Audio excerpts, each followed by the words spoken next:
नीचे गिरे हैं जो है, इनके सर में काफी चोट आई। आपने बताया अपना अनुभव, मुझे ऐसे लगा जैसे किसी ने मुझे कैच लिया कि एक दिव्य ज्योत उनके अंदर, वो ज्योत मेरे अंदर दीदी की थ्रू आ रही है। हमारे बीच में हमारे पवन भाई साहब हैं, आप हमारे बाल सखा भी हैं, बचपन के मित्र हैं।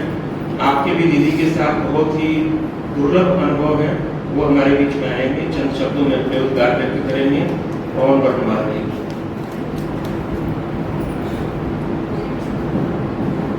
ओम शांति। आज इस प्रांगण में बड़ी दीदी को जन्मदिन की बहुत बहुत बधाई एवं हार्दिक शुभकामनाएं। दीदी को की जितनी तारीफ मैं करूँ कम है। माँ समझे, बहन समझे, हर रूप में मैंने दीदी को पाया है। मैं 10 साल से ऊपर डायबिटिक पेशेंट हूँ और पिछली बार मैं बहुत दुविधा की स्थिति से गुजर रहा था। मेरा एक बेटा है जो कि चेन्नई में इसमें PGPM का कोर्स कर रहा है। मेरी एक बेटी है जो कि CS की तैयारी कर रही है और नवोदय ज्ञानपुर से पास आउट है। मैं बहुत बड़ी दुविधा में था जब मेरी एंजियोग्राफी करना शुरू हुई और मुझे बताया गया कि आपके हार्ट की बाईपास सर्जरी होनी है। एंजियोग्राफी किसी ढंग से कराया गया, वो हिम्मत दिया और एक साल में 3 आर्टरीज ब्लॉक थी। Believe me, 70%, 80%, 90%।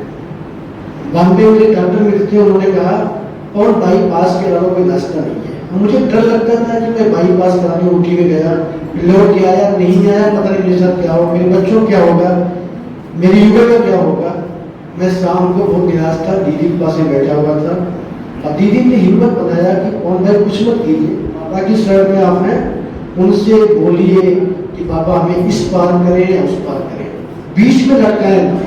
अगर बाबा को मेरी सेवा की आवश्यकता है तो बाबा निसंदेह मुझे इस दुविधा से निकालेगा। दीदी ने मेरा मार्गदर्शन किया। मैं फोर्टिस गुड़गांव में पिछले वर्ष 10 जुलाई को एक अमेरिका से डॉक्टर साहब आए थे, उन्होंने मुझे OT रूम में ले जाने लगे। मुझे बहुत घबराहट, इतनी बेचैनी थी कि उसमें क्या करूं मैं समझ नहीं आया। मेरे आँख सासू कर रहे थे।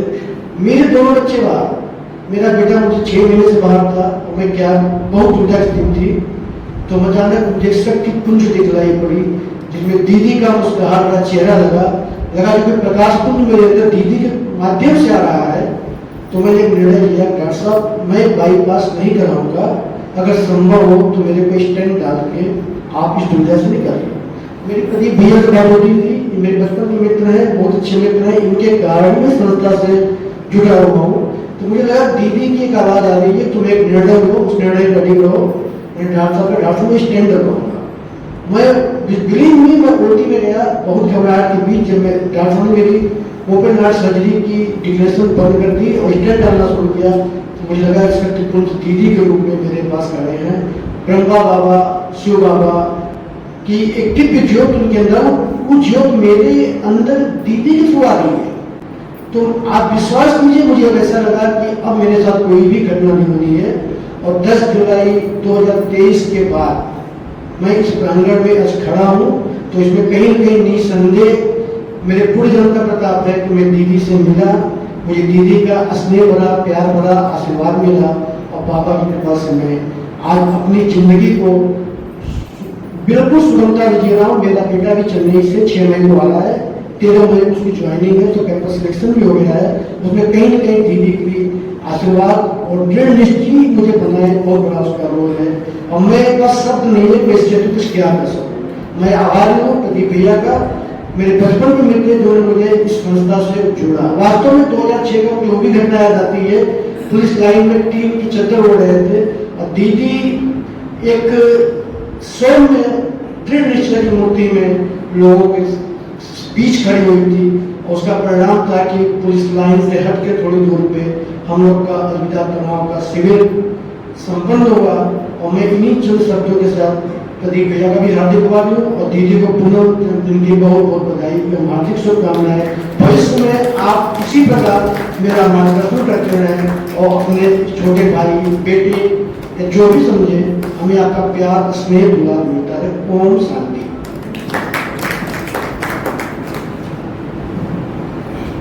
बहुत बहुत धन्यवाद पवन भाई का, आपने अपने अनुभव बताए। वास्तव में आपके साथ दो घटनाएं घटित हुई। एक घटना तो आपने बता दिया है, घटना आपने बताया नहीं जो उससे भी विकराल थी, वो मैं बता रहा हूँ आपको कैसे बाबा ने आपको बचाया है। यहाँ पर कॉरिडोर का निर्माण चल रहा था, लोगों के भवन तोड़े जा रहे थे, हम लोगों के सबके मकान टूटे। आपका भी मकान मेन मार्केट में है, वो भी आगे से काफी हद तक तोड़ा गया था और आप ऊपर चढ़े हुए थे। ऊपर चढ़ के जो है बिजली मिस्त्री को बुलाकर कुछ वहाँ पर पॉइंट ठीक करवा रहे थे और सीढ़ी ऐसे लगाए हुए थे जो है, वो मिस्त्री तो उतर गया और इन्होंने ध्यान नहीं दिया कि सीढ़ी को कोई आधार नहीं है, मकान आगे से टूट चुका है और नीचे पूरा मलबा पड़ा हुआ है गली में और ऊपर से ये सीढ़ी सही चले आए नीचे, करीब 20 फीट नीचे गिरे हैं जो है, इनके सर में काफी चोट आई। लेकिन उसके बाद जब हम लोग देखने गए आपको जो है घर पे, तो आपने बताया अपना अनुभव, मुझे ऐसे लगा जैसे किसी ने मुझे कैच किया, मैं ऊपर से गिरा बॉल की तरह से और किसी ने मुझे कैच किया। और वो दिन भी शायद बृहस्पतिवार का दिन था जिस दिन आप गिरे थे, जहाँ तक मुझे याद आ रहा है। बाबा का भोग यहाँ लगा था, उसके बाद भोग लेके हम लोग कर गए थे, तो आपके साथ ये घटना उसमें भी घटी हुई थी। तो बाबा तो सदैव अपने बच्चों के ऊपर नजर रखते हैं और उनकी रक्षा करते हैं।